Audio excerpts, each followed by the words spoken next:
Chapitre 5. Dans la forêt. Je m'avançai à travers les broussailles qui revêtaient le talus, derrière la maison, ne me souciant guère de savoir où j'allais. Je continuai sous un épais et obscur taillis d'arbres au tronc droit et me trouvai bientôt à quelque distance sur l'autre pente, descendant vers un ruisseau qui courait dans une étroite vallée. Je m'arrêtai pour écouter. La distance à laquelle j'étais parvenu ou les masses intermédiaires des fourrés amortissaient tous les sons qui auraient pu venir de l'enclos. L'air était tranquille. Alors, avec un léger bruit, un lapin parut et décampa derrière la pente. J'hésitai et m'assis au bord de l'ombre. L'endroit était ravissant. Le ruisseau était dissimulé par les luxuriantes végétations de ses rives, sauf en un point où je pouvais voir les reflets de ses eaux scintillantes. De l'autre côté, j'apercevais, à travers une brume bleuâtre, un enchevêtrement d'arbres et de lianes au-dessus duquel surplombait le bleu lumineux du ciel. Ici et là, des éclaboussures de blanc et d'incarnat indiquaient des touffes fleuries d'épiphytes rampants. Je laissai mes yeux errer un instant sur ce paysage, puis mon esprit revint sur les étranges singularités de l'homme de Montgomery. Mais il faisait trop chaud pour qu'il fût possible de réfléchir longuement, et bientôt je tombai dans une sorte de torpeur, quelque chose entre l'assoupissement et la veille. Je fus soudain réveillé, je ne sais au bout de combien de temps, par un bruissement dans la verdure de l'autre côté du cours d'eau. Pendant un instant, je ne pus voir autre chose que les sommets agités des fougères et des roseaux. Puis, tout à coup, sur le bord du ruisseau parut quelque chose. Tout d'abord, je ne pus distinguer ce que c'était. Une tête se pencha vers l'eau et commença à boire. Alors, je vis que c'était un homme qui marchait à quatre pattes comme une bête. Il était revêtu d'étoffe bleuâtre. Sa peau était d'une nuance cuivrée et sa chevelure noire. Il semblait qu'une laideur grotesque fût la caractéristique invariable de ces insulaires. J'entendais le bruit qu'il faisait en aspirant l'eau. Je m'inclinai en avant pour mieux le voir, et un morceau de lave qui se détacha sous ma main descendit bruyamment la pente. L'être leva craintivement la tête et rencontra mon regard. Immédiatement, il se remit sur pied et, sans me quitter des yeux, se mit à s'essuyer la bouche d'un geste maladroit. Ses jambes avaient à peine la moitié de la longueur de son corps. Nous restâmes ainsi, peut-être l'espace d'une minute, à nous observer, aussi décontenancés l'un que l'autre. Puis il s'esquiva parmi les buissons, vers la droite, en s'arrêtant une fois ou deux pour regarder en arrière, et j'entendis le bruissement des branches s'affaiblir peu à peu dans la distance. Longtemps après qu'il eut disparu, je restai debout, les yeux fixés dans la direction où il s'était enfui. Je ne pus retrouver mon calme assoupissement. Un bruit derrière moi me fit tressaillir et, me tournant tout à coup, je vis la queue blanche d'un lapin qui disparaissait au sommet de la pente. Je me dressai d'un bond.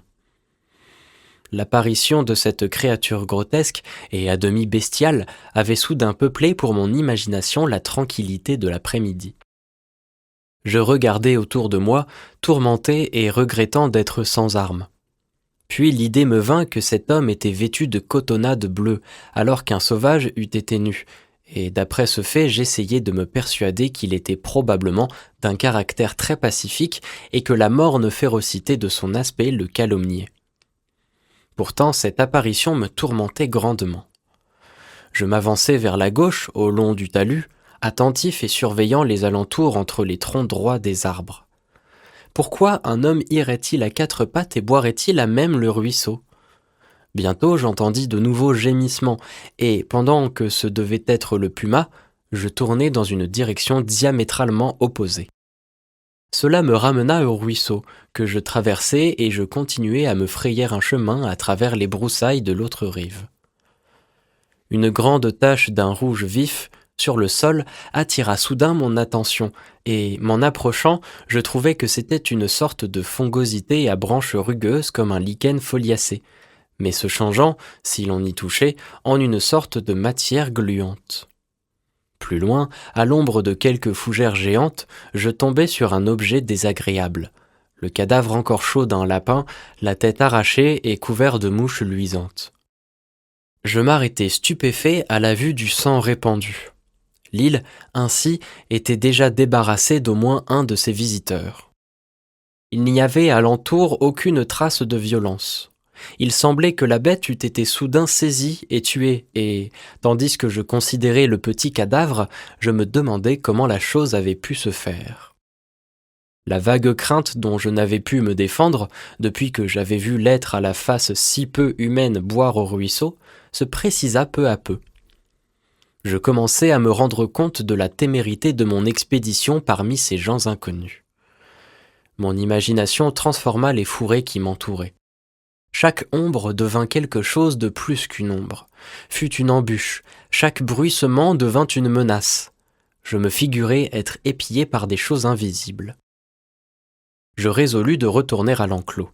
Faisant soudain demi-tour, je pris ma course, une course forcenée à travers les buissons, anxieux de me retrouver dans un espace libre.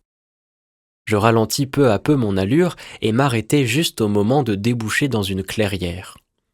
C'était une sorte de trouée faite dans la forêt par la chute d'un grand arbre. Les rejetons jaillissaient déjà de partout pour reconquérir l'espace vacant, et, au-delà, se refermaient de nouveau les troncs denses, les lianes entrelacées et les touffes de plantes parasites et de fleurs. Devant moi, accroupi sur les débris fongueux de l'arbre et ignorant encore ma présence, se trouvaient 3 créatures grotesquement humaines. Je pus voir que 2 étaient des mâles et l'autre évidemment une femelle. À part quelques haillons d'étoffe écarlate autour des hanches, ils étaient nus et leur peau était d'un rose foncé et terne que je n'avais encore jamais remarqué chez aucun sauvage. Leur figure grasse était lourde et sans menton, avec le front fuyant et, sur la tête, une chevelure rare et hérissée. Je n'avais jamais vu de créature à l'aspect aussi bestial. Elles causaient, ou du moins l'un des mâles parlait aux 2 autres, et tous 3 semblaient être trop vivement intéressés pour avoir remarqué le bruit de mon approche. Ils balançaient de gauche à droite leurs têtes et leurs épaules. Les mots me parvenaient embarrassés et indistincts. Je pouvais les entendre nettement sans pouvoir en saisir le sens. Celui qui parlait me semblait réciter quelques baragouins inintelligibles. Bientôt, il articula d'une façon plus aiguë, et, étendant les bras, il se leva. Alors les autres se mirent à crier à l'unisson, se levant aussi, étendant les bras et balançant leur corps suivant la cadence de leur mélopée.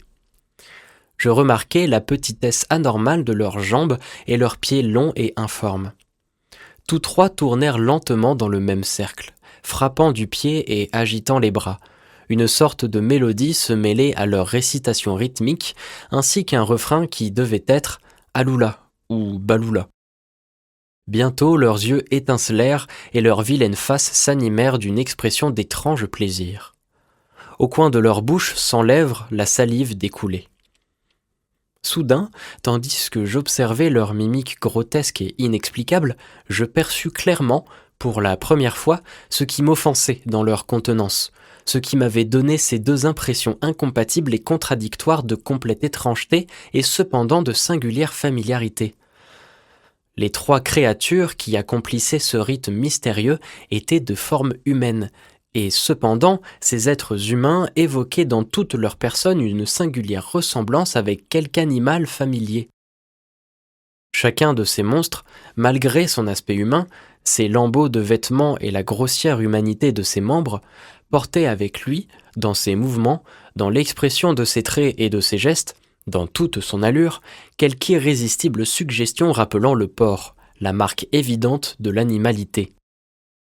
Je restai là, abasourdi par cette constatation, et alors les plus horribles interrogations se pressèrent en mon esprit. Les bizarres créatures se mirent alors à sauter l'une après l'autre, poussant des cris et des grognements. L'une d'elles trébucha et se trouva un instant à 4 pattes pour se relever d'ailleurs immédiatement. Mais cette révélation passagère du véritable animalisme de ces monstres me suffisait. En faisant le moins de bruit possible, je revins sur mes pas, m'arrêtant à chaque instant dans la crainte que le craquement d'une branche ou le bruissement d'une feuille ne vînt à me faire découvrir, et j'allais longtemps ainsi avant d'oser reprendre la liberté de mes mouvements. Ma seule idée pour le moment était de m'éloigner de ces répugnantes créatures et je suivais sans m'en apercevoir un sentier à peine marqué parmi les arbres. En traversant une étroite clairière, j'entrevis, avec un frisson désagréable, au milieu du taillis, deux jambes bizarres, suivant à pas silencieux une direction parallèle à la mienne à 30 mètres à peine de moi. La tête et le tronc étaient cachés par un fouillis de lianes. Je m'arrêtai brusquement, espérant que la créature ne m'aurait pas vu. Les jambes s'arrêtèrent aussitôt. J'avais les nerfs tellement irrités que je ne contins qu'avec la plus grande difficulté une impulsion subite de fuir à toute vitesse. Je restai là un instant, le regard fixe et attentif, et je parvins à distinguer, dans l'entrelacement des branches, la tête et le corps de la brute que j'avais vue boire au ruisseau. Sa tête bougea. Quand son regard croisa le mien, il y eut dans ses yeux un éclat verdâtre, à demi lumineux, qui s'évanouit quand il eut remué de nouveau. Il resta immobile un instant, m'épiant dans la pénombre, puis avec de silencieuses enjambées, il se mit à courir à travers la verdure des fourrés. L'instant d'après, il avait disparu derrière les buissons. Je ne pouvais le voir, mais je sentais qu'il s'était arrêté et m'épiait encore. Que diable pouvait-il être ? Homme ou animal ? Que me voulait-il ? Je n'avais aucune arme, pas même un bâton. Fuir eût été folie. En tout cas, quel qu'il fût, il n'avait pas le courage de m'attaquer. Les dents serrées, je m'avançai droit sur lui. Je ne voulais à aucun prix laisser voir la crainte qui me glaçait. Je me frayai un passage à travers un enchevêtrement de grands buissons à fleurs blanches et aperçus le monstre à 20 pas plus loin, observant par-dessus son épaule, hésitant. Je fis 2 ou 3 pas en le regardant fixement dans les yeux. « Qui êtes-vous » criai-je. Il essaya de soutenir mon regard. « Non » fit-il tout à coup, et, tournant les talons, il s'enfuit en bondissant à travers le sous-bois. Puis, se retournant encore, il se mit à mes pieds. Ses yeux brillaient dans l'obscurité des branchages épais. Je suffoquai, sentant bien que ma seule chance de salut était de faire face au danger, et résolument je me dirigeai vers lui. Faisant demi-tour, il disparut dans l'ombre. Je crus une fois de plus apercevoir le reflet de ses yeux, et ce fut tout. Alors seulement je me rendis compte que l'heure tardive pouvait avoir pour moi des conséquences fâcheuses. Le soleil, depuis quelques minutes, était tombé derrière l'horizon. Le bref crépuscule des tropiques fuyait déjà de l'Orient, une phalène précédant les ténèbres voltigeait silencieusement autour de ma tête. À moins de passer la nuit au milieu des dangers inconnus de la forêt mystérieuse, il fallait me hâter pour rentrer à l'enclos. La pensée du retour à ce refuge de souffrance m'était extrêmement désagréable, mais l'idée d'être surpris par l'obscurité et tout ce qu'elle cachait l'était encore davantage. Donnant un dernier regard aux ombres bleues qui cachaient la bizarre créature, je me mis à descendre la pente vers le ruisseau, croyant suivre le chemin par lequel j'étais venu. Je marchais précipitamment, fort troublé par tout ce que j'avais vu, et je me trouvai bientôt dans un endroit plat, encombré de troncs d'arbres abattus. L'incolore clarté qui persiste après les rougeurs du couchant s'assombrissait. L'azur du ciel devint de moment en moment plus profond et, une à une, les petites étoiles percèrent la lumière atténuée.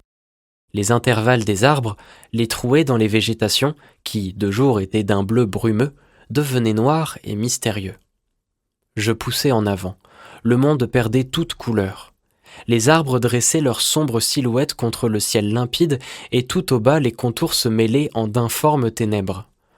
Bientôt, les arbres s'espacèrent et les broussailles devinrent plus abondantes. Ensuite, il y eut une étendue désolée couverte de sable blanc, puis une autre de taillis enchevêtrés. Sur ma droite, un faible bruissement m'inquiétait. D'abord, je crus à une fantaisie de mon imagination, car, chaque fois que je m'arrêtais, je ne percevais dans le silence que la brise du soir agitant la cime des arbres. Quand je me remettais en route, il y avait un écho persistant à mes pas. Je m'éloignais des fourrés, suivant exclusivement les espaces découverts et m'efforçant, par de soudaines volte-face, de surprendre, si elle existait, la cause de ce bruit. Je ne vis rien, et néanmoins la certitude d'une autre présence s'imposait de plus en plus. J'accélérai mon allure, et au bout de peu de temps, j'arrivai à un léger monticule. Je le franchis, et, me retournant brusquement, je regardai avec grande attention le chemin que je venais de parcourir. Tout se détachait noir et net contre le ciel obscur. Bientôt, une ombre informe parut momentanément contre la ligne d'horizon et s'évanouit. J'étais convaincu maintenant que mon fauve antagoniste me pourchassait encore, et à cela vint s'ajouter une autre constatation désagréable. J'avais perdu mon chemin. Je continuai, désespérément perplexe, à fuir en hâte, persécuté par cette furtive poursuite. Quoi qu'il en soit, la créature n'avait pas le courage de m'attaquer, ou bien elle attendait le moment de me prendre à mon désavantage. Tout en avançant, je restais soigneusement à découvert, me tournant parfois pour écouter, et, de nouveau, je finis par me persuader que mon ennemi avait abandonné la chasse ou qu'il n'était qu'une simple hallucination de mon esprit désordonné. J'entendis le bruit des vagues. Je hâtai le pas, courant presque, et immédiatement je perçus que, derrière moi, quelqu'un trébuchait. Je me retournai vivement, tâchant de discerner quelque chose entre les arbres indistincts. Une ombre noire parut bondir dans une autre direction. J'écoutai, immobile, sans rien entendre que l'afflux du sang dans mes oreilles. Je crus que mes nerfs étaient détraqués et que mon imagination me jouait des tours. Je me remis résolument en marche vers le bruit de la mer. Les arbres s'espacèrent et, 2 ou 3 minutes après, je débouchai sur un promontoire bas et dénudé qui s'avançait dans les eaux sombres.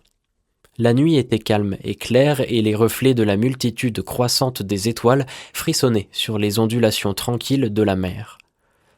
Un peu au large, les vagues se brisaient sur une bande irrégulière de récifs et leur écume brillait d'une lumière pâle. Vers l'ouest, je vis la lumière zodiacale se mêler à la jaune clarté de l'étoile du soir. La côte, à l'est, disparaissait brusquement et, à l'ouest, elle était cachée par un épaulement du cap. Alors, je me souvins que l'enclos de Moreau se trouvait à l'ouest. Une branche sèche cassa derrière moi et il y eut un bruissement. Je fis face aux arbres sombres, sans qu'il fût possible de rien voir, ou plutôt je voyais trop. Dans l'obscurité, chaque forme vague avait un aspect menaçant, suggérait une hostilité aux aguets. Je demeurai ainsi, l'espace d'une minute peut-être, puis, sans quitter les arbres des yeux, je me tournai vers l'ouest pour franchir le promontoire. Au moment même où je me tournais, une ombre, au milieu des ténèbres vigilantes, s'ébranla pour me poursuivre. Mon cœur battait à coups précipités. Bientôt la courbe vaste d'une baie s'ouvrant vers l'ouest devint invisible, et je fis halte. L'ombre silencieuse fit halte aussi à 15 pas. Un petit point de lumière brillait à l'autre extrémité de la courbe, et la grise étendue de la plage sablonneuse se prolongeait faiblement sous la lueur des étoiles. Le point lumineux se trouvait peut-être à 2 miles de distance. Pour gagner le rivage, il me fallait traverser le bois où les ombres me guettaient et descendre une pente couverte de buissons touffus. Je pouvais maintenant apercevoir mon ennemi un peu plus distinctement. Ce n'était pas un animal, car il marchait debout. J'ouvris alors la bouche pour parler, mais un flegme rauque me coupa la voix. J'essayai de nouveau. « Qui va là ?» criai-je. Il n'y eut pas de réponse. Je fis un pas. La silhouette ne bougea pas et sembla seulement se ramasser sur elle-même. Mon pied heurta un caillou. Cela me donna une idée. Sans quitter des yeux la forme noire, je me baissai pour ramasser le morceau de roc. Mais, à ce mouvement, l'ombre fit une soudaine volte-face à la manière d'un chien et s'enfonça obliquement dans les ténèbres. Je me souvins alors d'un moyen ingénieux dont les écoliers se servent contre les chiens. Je nouai le caillou dans un coin de mon mouchoir que j'enroulai solidement autour de mon poignet. Parmi les ombres éloignées, j'entendis le bruit de mon ennemi en retraite, et soudain, mon intense surexcitation m'abandonna. Je me mis à trembler, et une sueur froide m'inonda, pendant qu'il fuyait et que je restais là avec mon arme inutile dans la main. Un bon moment s'écoula avant que je pusse me résoudre à descendre, à travers le bois et les taillis, le flanc du promontoire jusqu'au rivage. Enfin, je l'ai franchi en un seul élan et, comme je sortais du fourré et m'engageais sur la plage, j'entendis les craquements des pas de l'autre lancé à ma poursuite. Alors la peur me fit complètement perdre la tête et je me mis à courir sur le sable. Immédiatement, je fus suivi par ce même bruit de pas légers et rapides. Je poussai un cri farouche et redoublai de vitesse. Sur mon passage, de vagues choses noires, ayant 3 ou 4 fois la taille d'un lapin, remontèrent le talus en courant et en bondissant. Tant que je vivrai, je me rappellerai la terreur de cette poursuite. Je courais au bord des flots et j'entendais de temps en temps le clapotis des pas qui gagnaient sur moi. Au loin, désespérément loin, brillait faiblement la lueur jaune. La nuit, tout autour de nous, était noire et muette. Plaf, plaf, faisaient continuellement les pieds de mon ennemi. Je me sentis à bout de souffle, car je n'étais nullement entraîné. À chaque fois, ma respiration sifflait, et j'éprouvais à mon côté une douleur aiguë comme un coup de couteau. Nous courions ainsi sous les étoiles tranquilles, vers le reflet jaune, vers la clarté désespérément lointaine de la maison. Et bientôt, avec un réel soulagement, j'entendis le pitoyable gémissement du puma, ce cri de souffrance qui avait été la cause de ma fuite et m'avait fait partir en exploration à travers l'île mystérieuse. Alors, malgré ma faiblesse et mon épuisement, je rassemblai mes forces et me remis à courir vers la lumière. Il me sembla qu'une voix m'appelait. Puis, soudain, les pas derrière moi se ralentirent, changèrent de direction et je les entendis se reculer dans la nuit.